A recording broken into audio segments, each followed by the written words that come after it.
Gather, veterans. It's time to join the fight. The long war begins. Yo,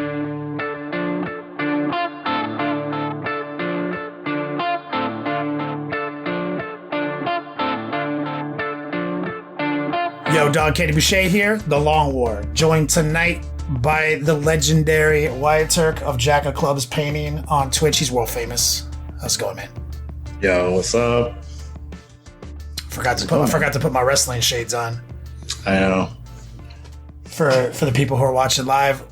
I got mine too. And if you're at home, let me paint the picture of Wyatt Turk wearing his purple Macho Man 80s shirt and his Macho Man ski goggles that are actually depicted on the shirt that he's wearing. Oh, yeah. It's Macho Man Inception. Oh, yeah.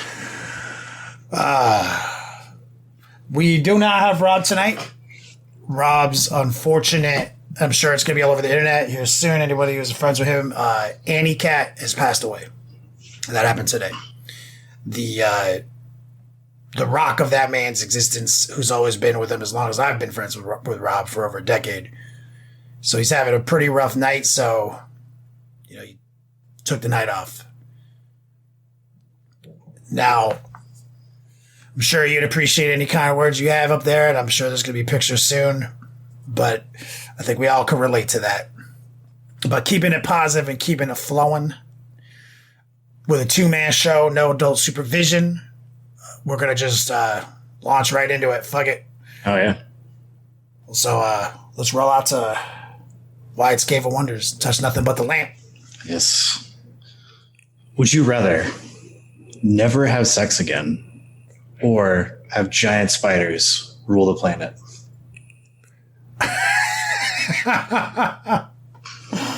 Giant spiders rule the planet, man. Fuck y'all. Fuck y'all. I mean, I'm assuming I'm making a serious compromise here because the sex that I'm having in the future is probably real apocalyptic. You know what I'm saying? Like real get it when you can in the dirty fucking hovel of, this blown out, dystopian building. Like haven't taken a shower for 6 weeks. That's all there's left in the world ruled by giant spiders, I'm assuming. And so even then, sorry guys. Spiders. Spiders for the whole planet. Now, if I could do a GoFundMe page prior to the day, like if the genie would indulge me on this, where it's like, all right, Kenny makes the decision for the whole planet. Sex, no sex, spiders, no spiders, GoFundMe account. Right? The higher the number on that GoFundMe account goes, the more likely I am to be abstinent for the rest of my life. I'm just saying. There's a number. Everything has a price tag. And if the genie would indulge in that. I feel like that's gaming it a little bit too much. Because I would be beyond wealthy and abstinent. I take that compromise. But if that's not on the table, y'all got to live with just spider overlords. I mean, knowing the genie, he'd probably let you do it, but you're not allowed to advertise it in any way. There's no support. I'm saying it as a crazy man. Guys, yeah. I need money you have to, or else spiders. Yeah. You can't say it on any broadcast media. Just whatever you get is what you get. Nice. But who knows? Maybe giant spiders will fix the planet. Maybe they'll finally get some renewable energy in here. I mean, definitely renewable human parts. They'll have renewable energy. But, maybe it'll be awesome. Maybe it'll be nice spiders.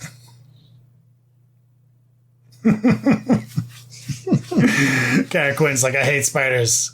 Define sex. We still got porn and lotion. I'm sure he'll let you whack it. But, Yeah, and in Rick and Morty, I think the spider treaty was B-Ply, that episode where Summer gets stuck in the car. Oh, yeah. He says also, define giant. How giant? Volkswagen Beetle. That's what I had in my mind. Yeah, giant. Car sized. Yeah. Cartoonishly large spiders. Yeah. It's so horrible. And is it every spider on Earth suddenly becomes the size of a car, or a new race moves in of super spiders? I'd say it's a new race. New spider overlords. show up. Yeah, I'm gonna take that chance, guys. Sorry, but you know, but and maybe it won't suck. It's still not as bad as Long John Silver's every day. Oh God, that is true. I mean, you could have said like literally giant spider overlords, or you have to eat fucking Long John Silver's all day, every day. Like I'm like spiders, guys. Yeah, except our new spider overlords. Yeah, fuck out of here. Dreaded Pain says, I live in Australia. We already have giant spiders.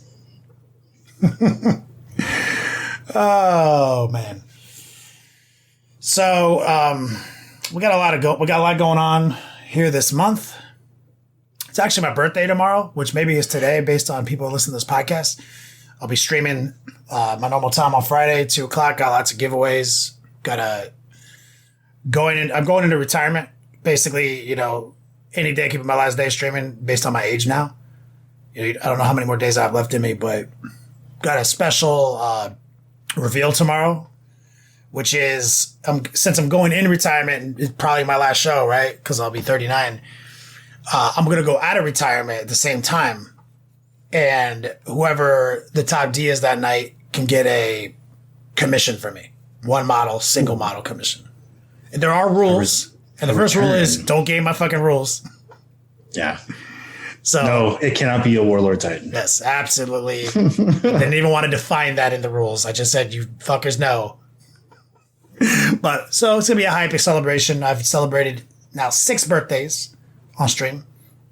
I'm excited for that. This is my little personal plug, but we got Rumble Slam in the works. We finally have closed out on our first length of promotional deals with T Combat, and I've got a box of fucking Rumble Slam minis here in the Beats Lab. Hells yeah. Expect some, I mean, promos have already been popping. You can already see Wyatt's been hard at work on the Instagram, on the Twitch.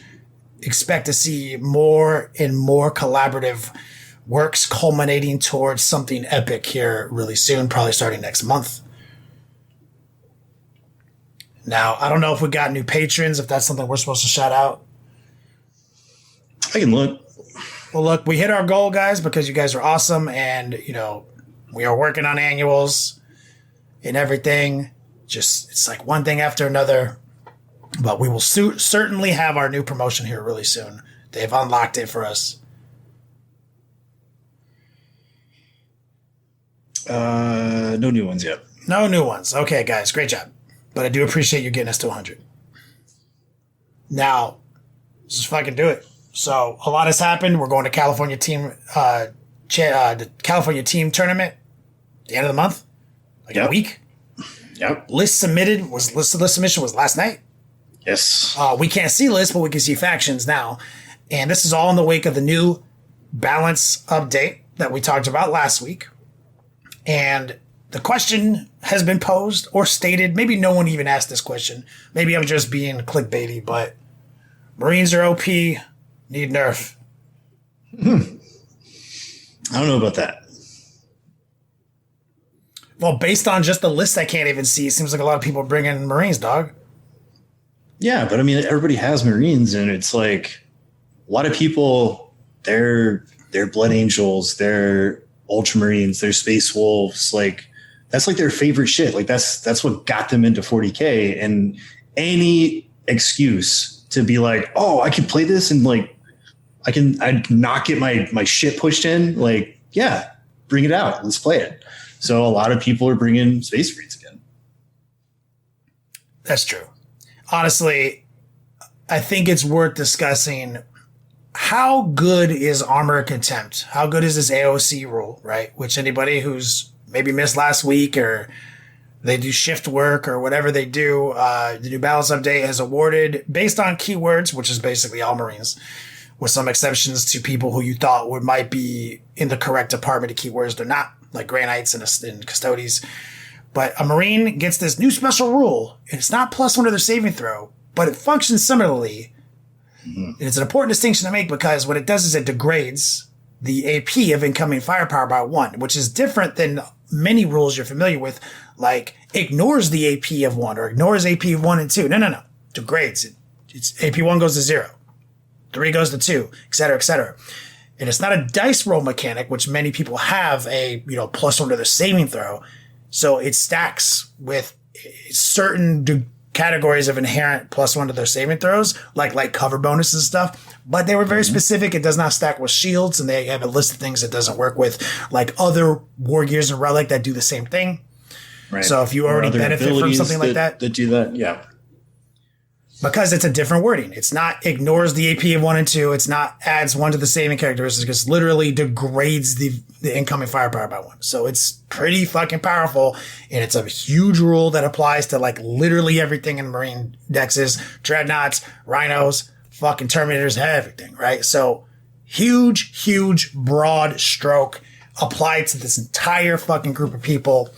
And it feels like a beta rule to me. And I don't think it's busted, but we're going to talk about it right now. Like, how do you feel going into it? Like, any changes to, like, the list that you are playing, like, knowing this, are you trying to avoid Space Marines at the team tournament? Or So for me, like, with Chaos Space Marines in the place that they are, and my list being a skew list, like, we've talked about, like, the mecha mash style of Chaos Space Marines before, bring in the Titanic units, bring in things like Decimators, stuff like that. It's not like pivoting for Armor of Contempt is not really something I can do. And I mean, even some of our stuff in the broader spectrum of Chaos Space Marine is like, well, what everybody wants is AP3, AP4, and you don't have a whole lot of access to that, right? You have Melta and you have las cannons, might have some melee weapons that are AP3 or better, but like they're few and far between. So really, it's just sort of like picking your battles. So basic Space Marines stuff, like your regular Redemptor Dreadnoughts, your Intercessors, stuff like that. Like, yeah, I'm still fine going into that. My shooting takes a little bit of a hit because a lot of the shooting in my list is AP2 or AP1. But as long as they're being forced to roll saves, like they're going to fail some saves. Like that's just going to happen. The fight phase, I feel really good in. Like my Lord of Skulls, my Brass Scorpion, my characters, stuff like that, like they'll still schwack down and in the melee phase. So, like that's fine. Decimators give 0 fucks about Armor of Contempt. Like they're still going to pick up a lot of Space Marines. So obviously mortal wounds and high power melee attacks are still high power melee attacks and mortal wounds. Right. You know, I've got the I-Core cannon. It's -4. So that's like a good place to be in. Got the Demolisher cannon, which is I think 3, if I remember right. See, that's an interesting one. 3 is an interesting category, right? Because this is like the distinction we made earlier. This is not a characteristic change. This isn't a dice manipulator. This is a Demolisher cannon coming in at AP3 is now AP2. Space Marine staying in cover is +1 to a saving throw, right? So like suddenly that's that's sneakily similar to +2 to cover, right? Shroud. I mean, anything that's going to make you have to roll on 4s or higher is good because like you're going to statistically fail more of those than if you had to roll on 3s or sneakily 2s. Similar to like the universal 4-up cover save of 5th edition. Yeah. But interestingly, just for Marines, right? So it's cool because like a lot of people's like special ability is like some way to create a save mechanic like that, right? And Marines have this like really cool way of like working within the game mechanics and not breaking rules to do that now. And I love the line about how like some factions of Warhammer 40K are known for relying on their armor for survival. And it's like, yeah, Marines. And guess what Marines don't feel like half the time? Marines.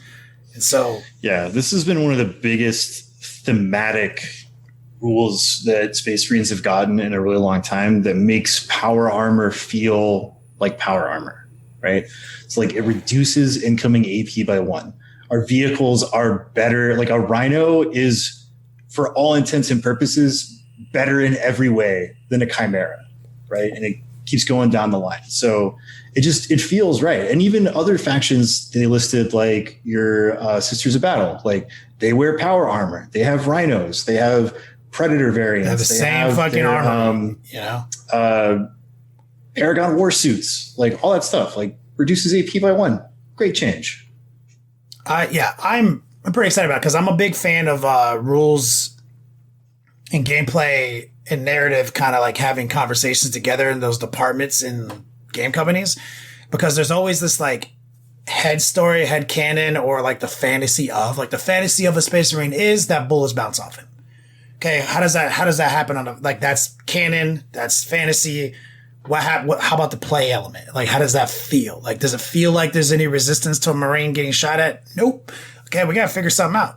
And somebody coming into this hobby, buying a Space Marine army after being converted by some other aspect of Warhammer 40K, whether it's a video game or a novel, would have that fantasy challenged. And this is a great game mechanic. Now, feels beta, right? We earlier in the after hours talked a little bit about like one thing that's like right out in the open that sounds really dirty and possibly a little extreme, which is how this applies to, Deathwing Terminators in their competitive capacity. Yes. Now, does that seem like, so right now it's a broad stroke. And I said earlier that don't be shocked if they narrow it down or they detail it out. And some people were like, no, this is what we need. This is what we need. Well, is what you need, Deathwing Terminators, which is Stormbolters and Lightning Claws and Power Fists, 1,000 times more resilient and powerful than Custodian Guard. Alaris Terminators, shit like that. Does that make sense? That suddenly the fantasy is now at odds, right? The same thing we were in pursuit of, which was, maintenance of this cannon, is kind of falls apart when you have, a 10-man squad of Terminators who have a 1-up, like a in cover with a 1-up save. Right, because it's like AOC 0 save. Like on paper, not that big a deal, right? For your basic data sheets, like a Space Marine Terminator squad. AOC is like cool, but it's not game breaking. But then when you get into all of the specialist things and how people actually play this game to like hold objectives and try to score secondaries and try to like win the game, it's like, that Deathwing Terminators, they all have OPSEC.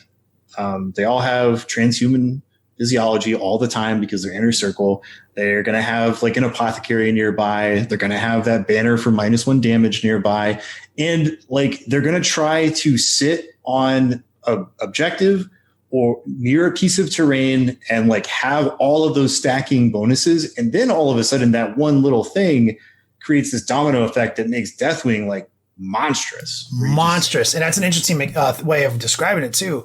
Is like, you look at the data slate of Terminators. Oh, this makes sense. They're fucking Terminators. Tactical Dreadnought armor. This is in line with my fantasy. But then when you think about how we combine elements of data slates to make armies, which sometimes GW doesn't consider, but sometimes they do, right? I'm not trying to shit on them I'm at all in this capacity. But when you say, how is this unit typically played and how are these elements typically combined into an army?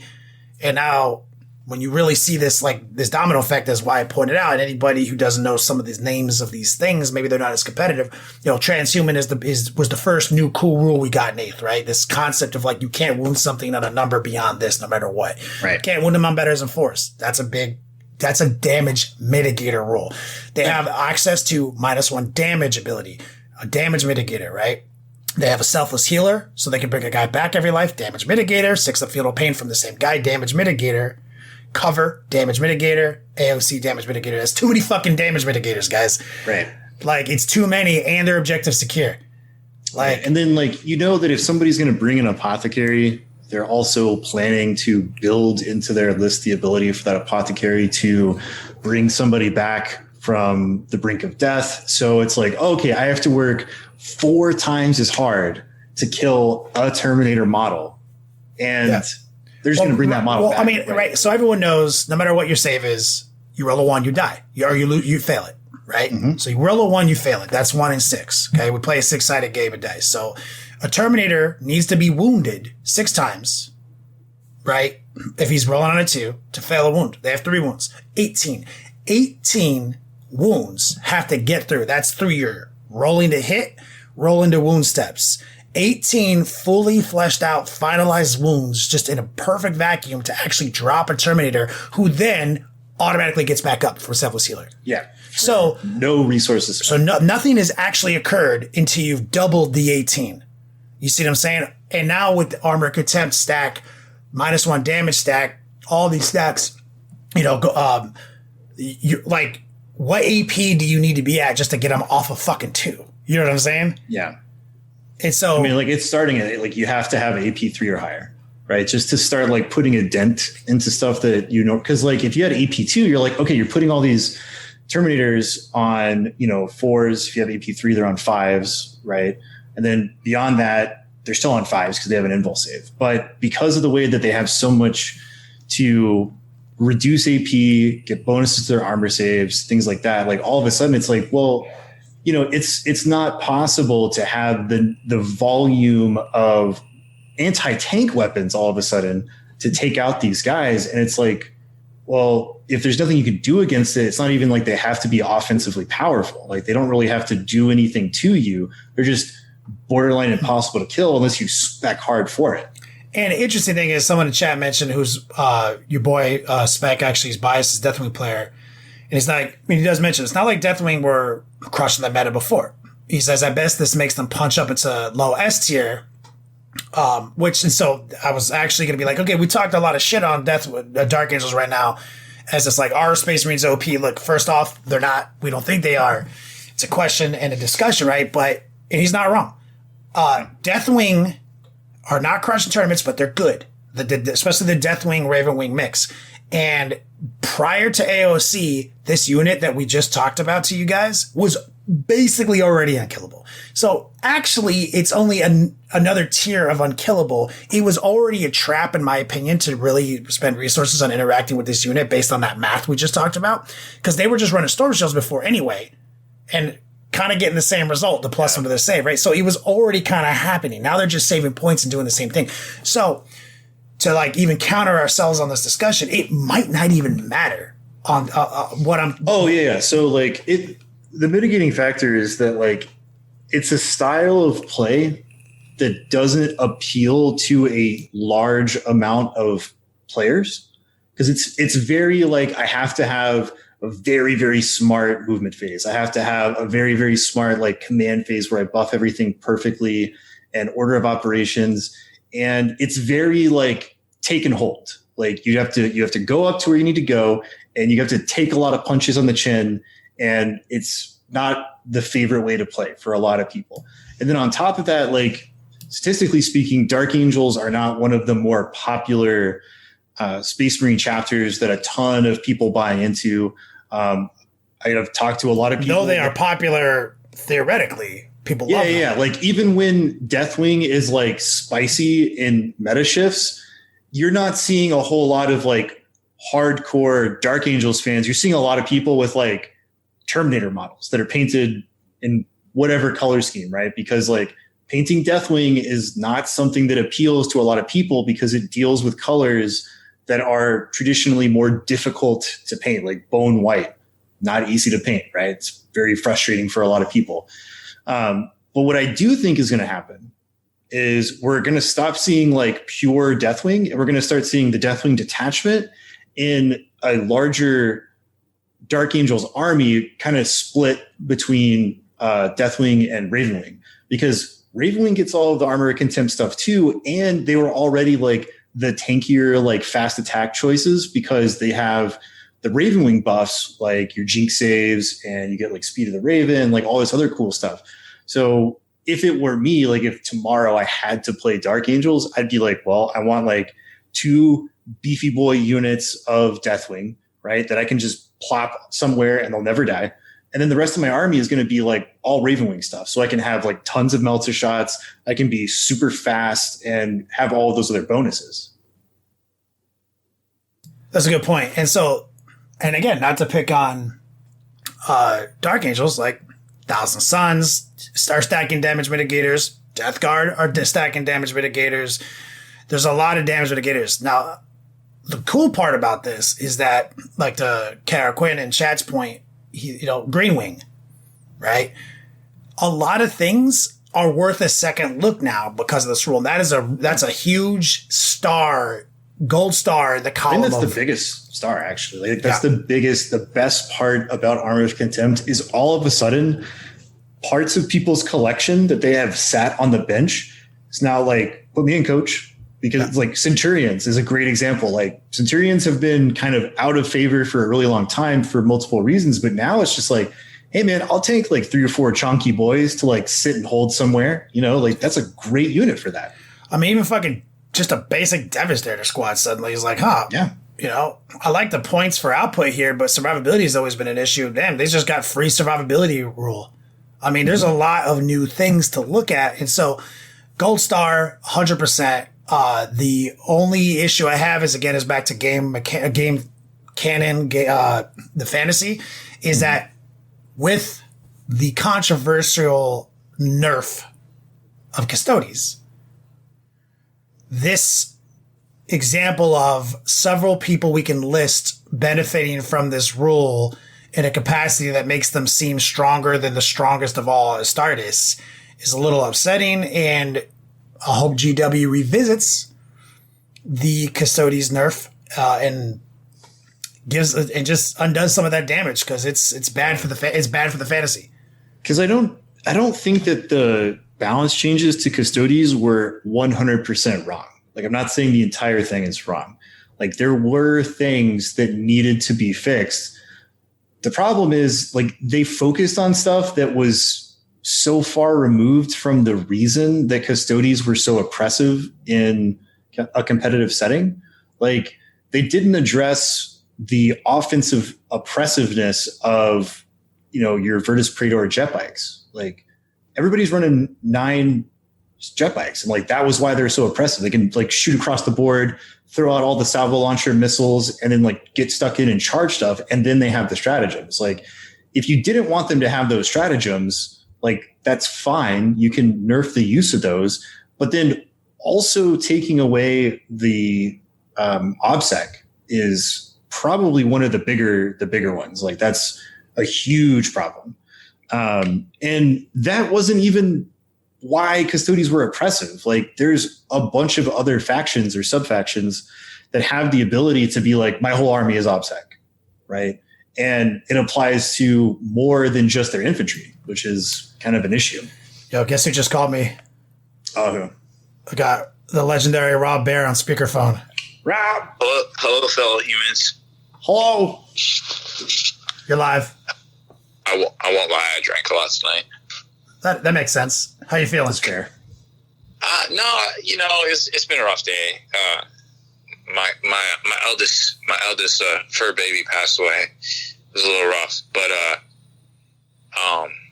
somebody messaged me on Facebook, and they were like, "Yo, I was excited because you'd be live, and then you weren't. What the shit?" And I was like, "My cat died. Blow me." Blow me. Yeah. It was funny because I know him. But anyways, yeah. So a lot of stuff happened. It was interesting. Did you guys notice they went back and redid the balance data sheet? They reworded it. Yeah. You guys saw that? Yes, I didn't. Yeah, we did. Wild. It's been a wild week. I know, man. I'm sorry that you had such a rough day, and I'm glad that you called in on the podcast and people were asking about you, and you know, people are sad for you. No, it's okay. I understand. It's, you know, it's rough. We're it's crazy how fragile things are sometimes, you know. And yeah, I appreciate everybody's concern. What do I want to mention? I've been drinking a lot. This guy calling in, doing the news drunk from his phone at a bar late at night. What came out last week or this week? I don't know. Whatever. No. It's probably more bullshit. Or no, it's Aether Maze. Yo, Aether Maze is $95. Yo, let's talk about Underworlds. Like, yo, Haspel loved Underworlds, right? Like, that shit was $35 when it first came out, and it was great. It was a great game, and now it's $95, and I'm like, I don't know. Like, I feel like it's gonna be a hard sell on people. Anyways, No, I mean, New Spartans. You guys talk about New Spartan? Man, fucker, we don't do news when you're not here. We just go right into opinions and then we read some rules. Plastic Spartan, bro. Oh, somebody did type that in chat and I didn't know what it meant. Wow. I can't even sometimes. No, it looks good. I don't think they upscaled it, but I mean, I put that kit together a couple of times. It was rough in Forge World, so I hope the plastic one's better. I guarantee it's better. The Spartan was a beast to put together back in the day. Yeah, I mean, it was cool in theory, and when you saw it, you're like, oh shit, you open these ramps and there's like bolters right there, that's cool.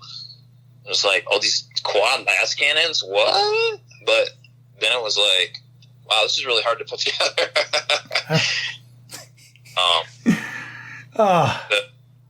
Somebody in chat says, drunk Rob is dope Rob. Someone said, new rule, Rob does show drunk every week. He does, guys, if you didn't know. He's got a problem. I don't get, so, like, I didn't really pay for much tonight because everybody kind of knew. And then, like, I was like, yeah, I'm going to go have a drink or 10. And then my one buddy was, like, making martinis. And he's like, you can't drink 10 of these. And I was like, watch me. Oh, my God. Don't say that to Rob. I only had 3. I saw Rob drink, like, 10 trash Long Island iced teas in Chattanooga, Tennessee once. Oof. I feel like those were from concentrate, though. Yeah, they were from a fucking premix bottle, dog. That was bad. Yeah, this was not premix. Like, yeah, so like, you're going to give me good drinks? I'll drink 20. Yeah, good drinks? I won't have quite as many as I think I can have. But, no, it was good. It was fun. Everybody was super cool tonight. And, it was just kind of, it started out a wild day. It ended a wild day. And, sometimes that's the way it is.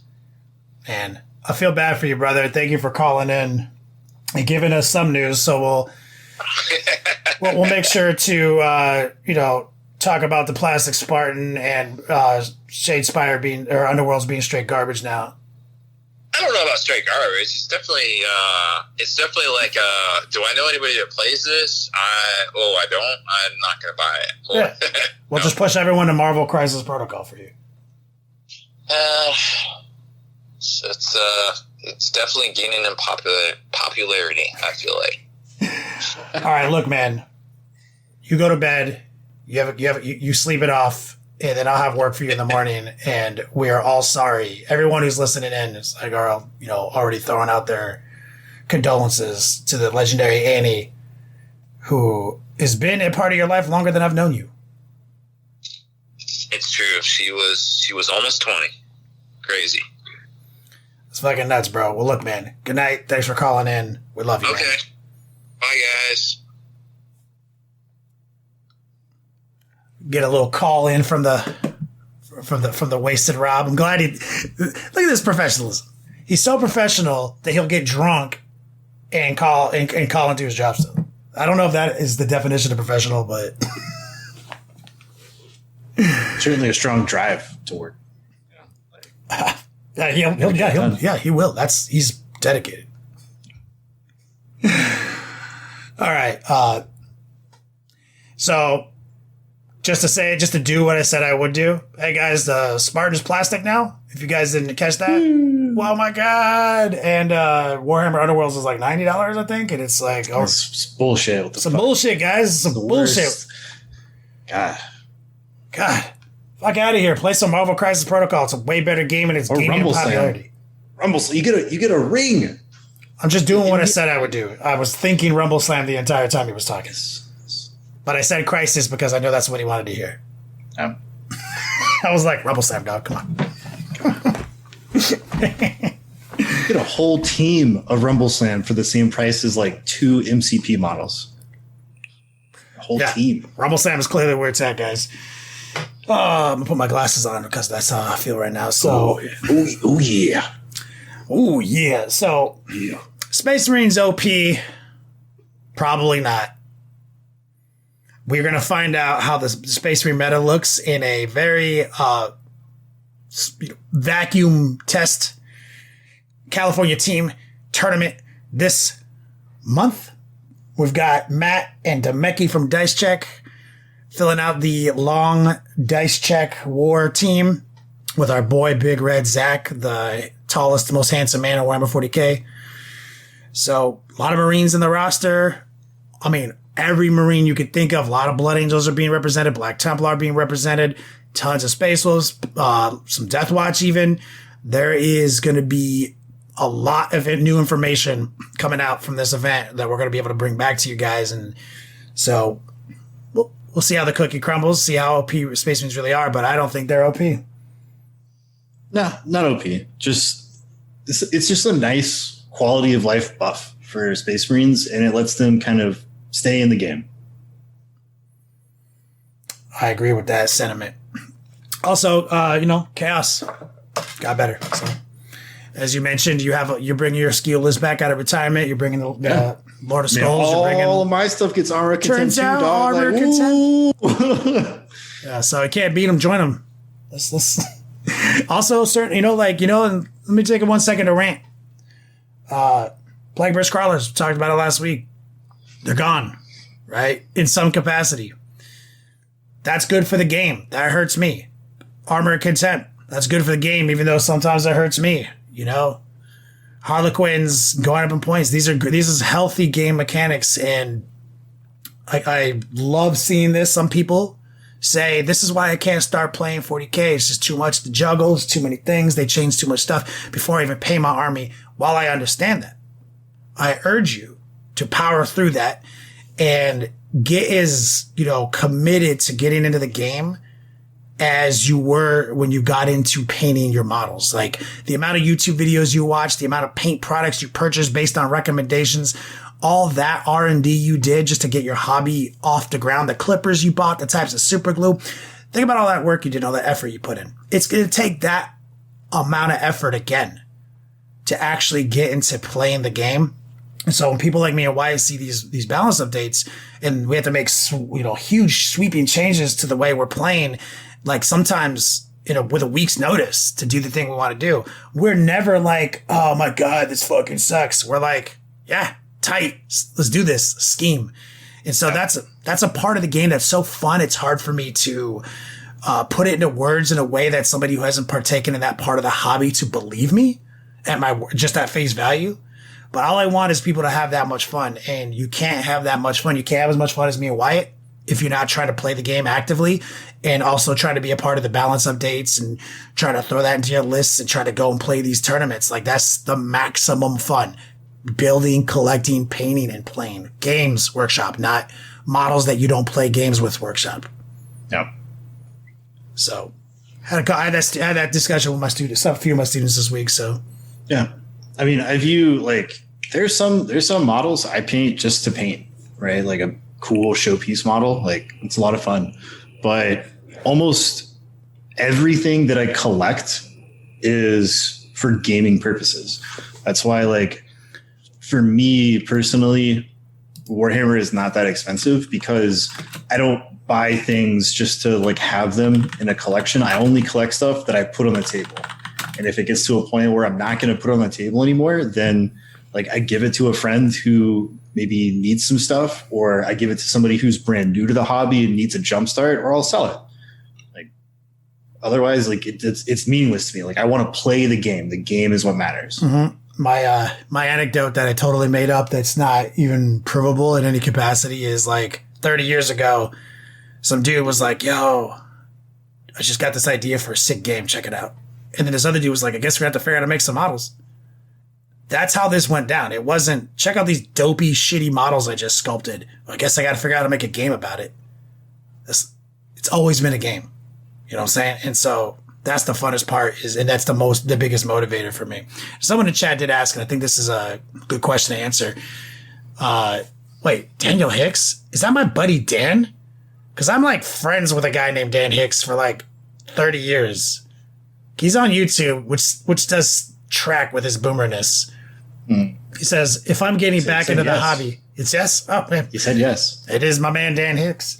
Well, you're on YouTube. It's a ghost town out there, brother. You see all these links on my screen. Find us on twitch.tv / Long War TV, Next Level Painting. We're multi-streaming everywhere, but Dan used to play 40K when we way back in the day, South Florida, when I had that game store.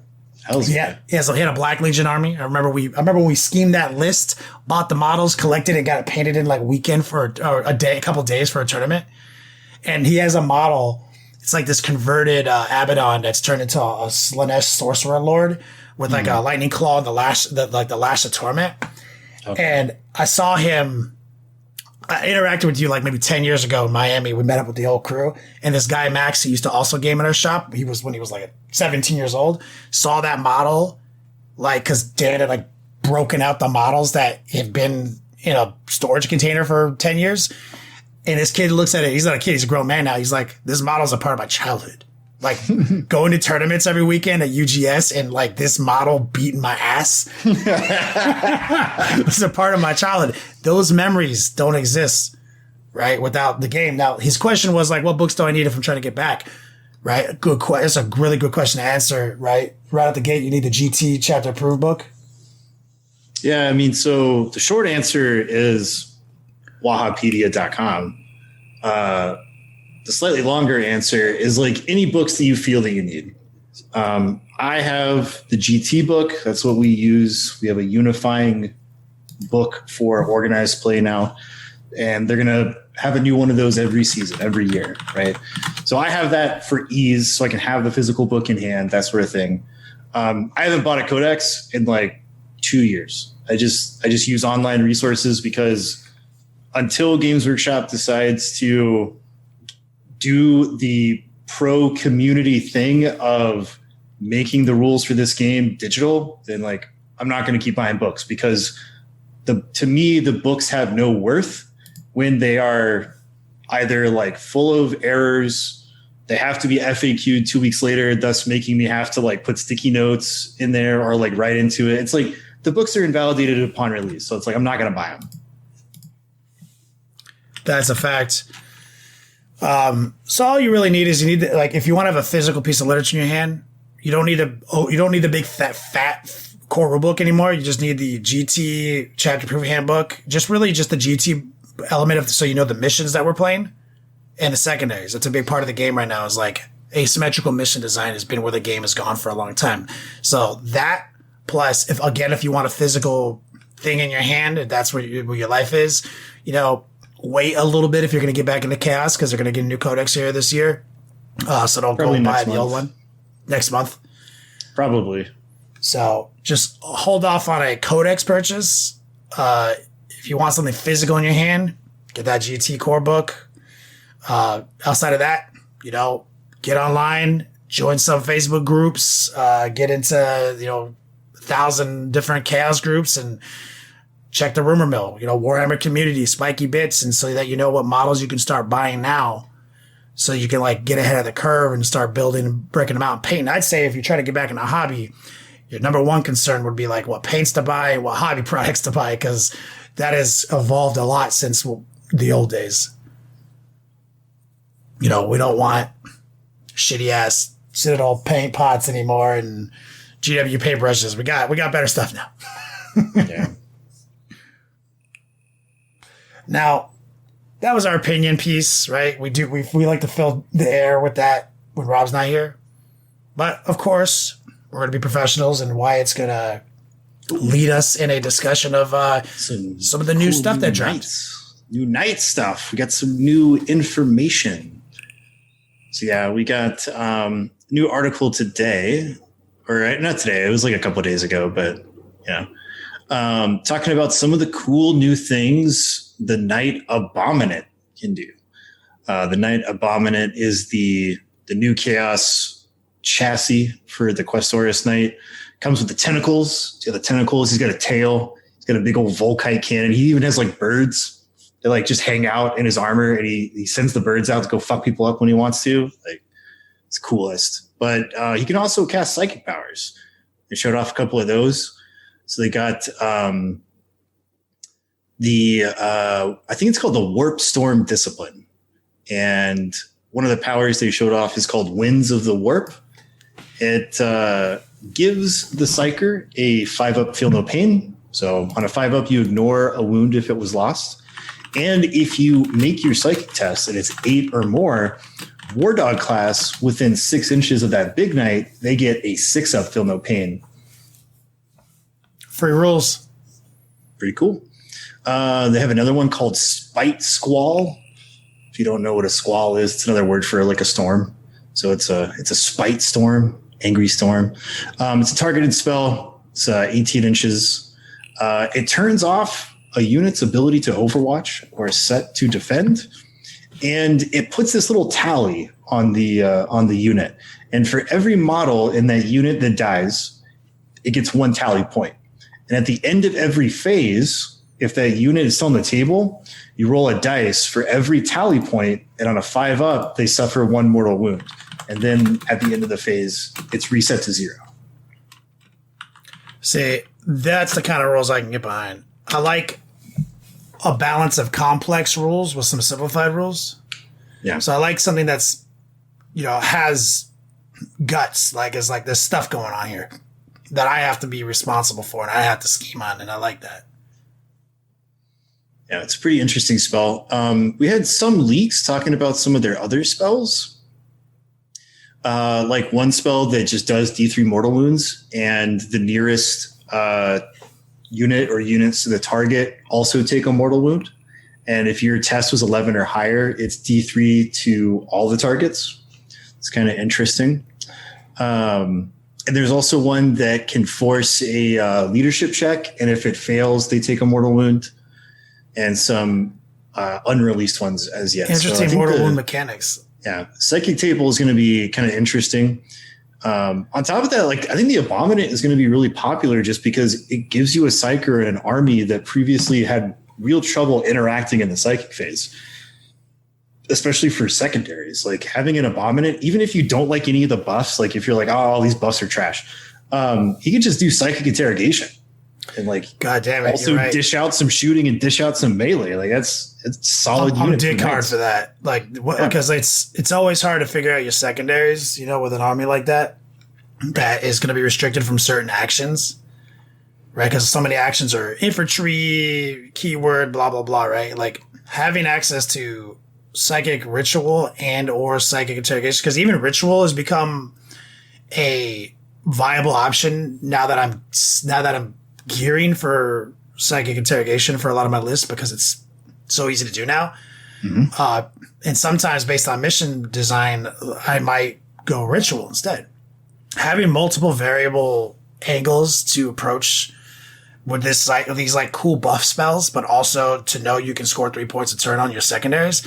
That is, I did not realize the power there and the viability there, but that's subtly just a little cool thing I didn't even consider. That's because it's not enough to have dope models that are baller kill things. We still gotta win the fucking game, man. Yeah. And anything that moves us toward that direction with knights, especially chaos knights, because fuck regular ass knights. Yeah. This other new thing they're getting is this favor of the dark gods, and you can do a points upgrade. And what it does is you get this ability on a knight, and it also gives them a keyword. And that keyword then grants them special things. We'll talk about it, but it's sort of this snowball effect kind of deal, right? Every chassis has a number of kill wounds that it has to hit before it gets the bonus, right? So yeah, a mechanic tally, right? Tally so man, and what that means is when you kill a model, you get a point for the number of wounds that model had. So not the actual model kill, but the wounds. Right. It's the number of wounds that model had. So if you kill one guardsman, you get 1 point. If you kill a rhino, you get 10 points. It's pretty cool.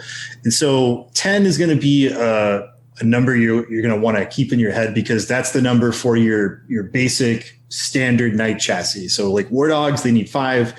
Your regular knights need 10. And then your big tyrant class knight needs 15. And so you can have one of these per army, right? As far as we know right now, you might be able to double up somehow, but we don't know yet. But it's kind of like the vows mechanic, but more involved. Mm-hmm. Yeah, so like they show off a corn one. It's called the Blood Shield. So you get the corn keyword. There's probably going to be corn related stratagems in the book, right? And it has a once per battle ability where at the start of the fight phase, your attacks ignore invul saves, but also your opponent's attacks on you ignore invul saves for that round of combat. And if you put that on an Abominant, it loses the Psyker keyword, but it gets a better weapon skill and more attacks. So kind of a trade-off there. Very corn-like. Each of these has a favored ability, and this is what you get when you hit that tally number. So if you have this on a Questoris night or a whatever night, you get that 10, then you can use the Blood Shield one additional time during the game. Hold on. So you can use the Blood Shield, which is the corn invulnerable stripper? Yes. So, okay, so you get 2 usages of it if you hit that number? Right. Yeah, and this might not be the only corn one. Like, we know that there are 15 of these total, and we've only seen, like, 5 of them. Oh, shit. Yeah, so this is just a corn one. Like, I love this. I love how they, because remember we had, like, Iconoclast and fucking Inferno house at the beginning, right? And the Iconoclast had the vows, and one of the vows was the vow of the Butcher or some shit, I don't fucking know. And it was based on like how many kills you got, and you had to track it. And it was just one B plot to a bunch of different shots in the dark in different directions. But then you also had on the Inferno house, you had the surge chart where you could like take mortal wounds or whatever. Right. It's almost like they're taking a lot of the coolest things and combining some of the game theory behind those into something new. Right. And way more useful that you don't have to like pick and choose. Like it's just like here's a baller thing. Yeah, and in some of the leaks that we've seen, the Infernal chart is still there. It's like one mortal wound for a random, D3. Like there might be a way to pick one if you do something else, but one of those is +1 to wound. One of those is can't be wounded on better than or it can't be wounded unless it's a 4, 5, or 6. Right. Transhuman wounding. Yeah, so some of that stuff is still there. And so we know how this mechanic works. Let's talk about a really cool one, right? Like this is the one that kind of everybody immediately locked on. And that's the Chaos Undivided one. So you get Blessing of the Dark Master, in which case you gain Pantheon Undivided keyword, which probably relates to some stratagems and stuff, right? And the base ability of this is you cannot reroll stuff against this model. So after 10 wounds have been No. Base. Like you can't reroll hit rolls, you can't reroll wound rolls, and you can't reroll damage rolls. Oh wow. Then the favored ability, so when you hit that 10 tally mark, the favored ability is you can't be hit unless it's a 4, 5, or 6. God damn. Yeah, so that's real tough. It's like that's your one of I imagine this is probably the tankiest option because Games Workshop likes to have like, here's some stuff and then here's a really spicy thing to get everybody talking about it. Yikes, that's good. Super solid. I mean, I remember, I had a pretty solid run with the Chaos Knights in 2019.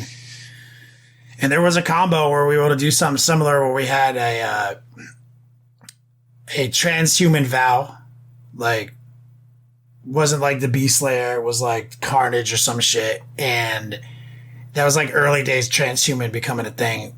And I remember that we could combine it with a Dread House for like the only 5-up invulnerable in close combat available.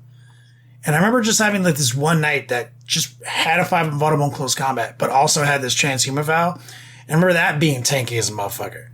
I remember being able to do things and survive fights that seemed otherwise impossible in the 8th edition era of Smash Captains fucking everyone's shit up and fucking, white scars coming across the table. And I was like, man, this is powerful. I need this. And then we had the, a couple other cool things, but they were like these little combos you had to search for. They're very situational. And now in the game, you can't like pick those before the game. You have to do them in your army list, which is a big problem with Knights. is so much of it was designing your list for the fight that this is like, here it is, pop, just take that. That's always good. That's just solid. Yeah, you can only have one of these as far as we know. So, I mean, like, putting this on something that you really need to be sort of your anchor is super solid, right? And then there's another one that they showed off recently, and this is one of the ones that has the sneech keyword, right? And this is cool for utility purposes in that if you put it on a knight that is not an abominant, that knight gains the Psyker keyword, and it can cast one, deny one, right? It knows the smite power, and it knows one from the Warp Storm discipline. Right? Oh, wow. That's the one you were talking about. And if it is a knight abominate, you can know an additional one, and you can cast an additional power. And then the favorite ability is you can reroll one psychic test taken for this model. So this is really utility, again, because like we talked about, we want an abominant to be able to do psychic phase stuff and psychic secondaries. So now you can have an abominant and a second knight that can also do that stuff for redundancy. Yes. That's how it's done right there. I love that combo. Fuck. And so can these go on War Dogs too? The chart makes it seem like they can, because it has a chart for the War Dog class. And it says any knight in that army, you know, and it gains the keyword, and this is like a points upgrade. So I imagine that like if there's 15, what they might do is that like maybe some of them are locked to like only a War Dog can take this, and only a Tyrant can take this, like these three or something like that. Fuck. This is really hot. I mean, I love it. I love the complexity overlay. I love how much scheming we get to do on this. Yeah, it's pretty cool. We've seen some other leak stuff. A couple of relics. Like there's a War Dog relic that gives them +1 attack, and all War Dogs within 6 inches of that model get wound rerolls of 1. Nice. Pretty interesting little relic. And then this is the one that I think is really fun. It's the relic for House Korvax. It allows you to negate 1 saving throw a battle round. God, it's the best one. It's so cool. Like, man, this is the type of relic that Knights really needed, because we have all of these like massive attacks and these big guns and all this stuff. And it's so frustrating when, you know, you put stuff into something and it's just like, oh, I rolled my invul save and I don't die. Like, So now it's like, no, you do die. I just literally shot you with like a fucking nuclear fucking, you know, missile. You're just like, bounces off my shit. It's like, I love that I can spend a resource to acquire an item that lets me fuck you on that.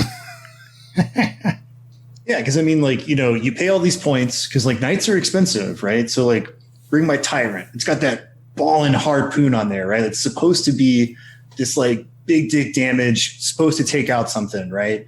And then you shoot it and you hit and then you wound and you're like, yeah. And this guy's like, I rolled my 4-up impulsive. Okay. like that's just, you know, it really sucks to have this like huge weapon that ends up not doing anything. So now it's like, if that's something you really need to happen, you're like, no, you are going to take that harpoon to the face, dog. Like, here's all this damage. So yeah, I'm with that. I just envision the world where I'm playing up against sisters. They have their thing, that person that's the best thing in their army. I shoot him with the harpoon. She makes her she fails her save. She miracle dices it, and then I cancel it. Yeah, like that will be the greatest single moment for me. Feel bad's the feel badsy. Yeah. So all this stuff is shaping up to be really cool. So kind of what I'm wondering is like what else type of things are going to change with knights? Like, is their toughness going to change? Is the way they interact with objectives going to change? Is the way they interact with things like obscuring terrain going to change? That sort of deal. So, because like they can have the best rules in the world, and if they still can't hold objectives and they still can't interact with most of your opponent's army because of terrain stuff, like how? Well, they put that back in the Dataslate, right? So, right, yeah. So I'm assuming that's gonna stick. I bet that was just a preview to the new codex. Like ultimately this concept. So like I feel like they're gonna do that. I think that you hit it on the head. The psychic, I underestimated how important having a couple psychers could be because it's a whole category of secondaries we have access to now. That's not to be overlooked. Old Ahab might have some play. I forgot about how cool that dude was. You know. Yeah. So like, I don't know. There's a lot of like resurrecting of like units that I haven't thought of in ages. Right. This is just like tip of the iceberg stuff. Like this is just like flavor stuff that these knights are going to get. And then like when we get closer to talking about knights, when like the books they're out, and we'll talk about Imperial Knights, because Imperial Knights have a lot of cool things they're doing too, which is really skewing them more into this sort of like questing knight, King Arthur and the Round Table kind of feel. And some people get like super hyped for stuff like that. And personally, I like how both of these dexes are diverging from each other, and that like Chaos is going to play this way way over here, and Imperial is going to play this way over here. But they both have like a ton of character, because we have just like how they are right now with their core books, like right. The Death Guard and all that shit, all these Chaos books, they're way fucking different than their Imperial brethren. We need that from Knights, and it looks like that's what's happening. I hope so, yeah.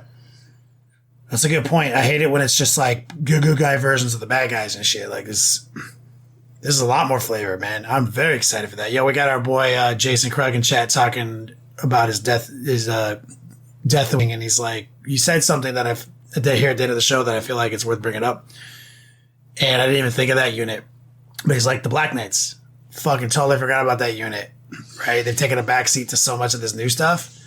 Yeah. What a good unit with AOC. Just to, call back to our earlier segment on AOC bringing, necromancy into these codexes. Yeah. Like, that's a unit that used to be the fucking heat back in the day. That's just like, now. Well, fuck. AOC? Sick, man. Thanks for bringing that up, Jason. Yeah, dude. So yeah, I'm pretty excited about Knight stuff. I mean, seems cool. Like, I've got my Knights right over there, and I've got two Chaos Knights and one War Dog just been sitting there ready to go, man. I've got my my Knight project in pieces behind me on the table there. So working on them soon. Looks like some 3D printing went down. Actually, all of those are from battle castings. They do retro Knights. Oh yeah, your retro Knights. Yeah. That's right. Well, I'm excited for that, man. God damn it. It's going to be an exciting fucking year. And then we get our Chaos book. Yeah. Oh, my God. It's like every time I'm going to start something new. Like every time I'm like, I'm going to start my Blood Angels finally. Like, here's Chaos Knights and Chaos Space Marines. Yeah, it'll be interesting to see what happens, because, like, so we've got a team tournament. And then next month, I don't know if anything is going on with you, but we're going to have Alamo GT here in Texas next month. I'm looking forward to that because it's always a super fun event. We're on the Riverwalk in Texas, or San Antonio, Texas. And then the next month, we got Lone Star Open up in Dallas, and that's a great event. Fuck, there's so much action. Yeah. Oh, yeah. I mean, this is a good time of year. It'll be a lot of fun. Well, fuck, man. Let's call it then. Put out this podcast in the morning.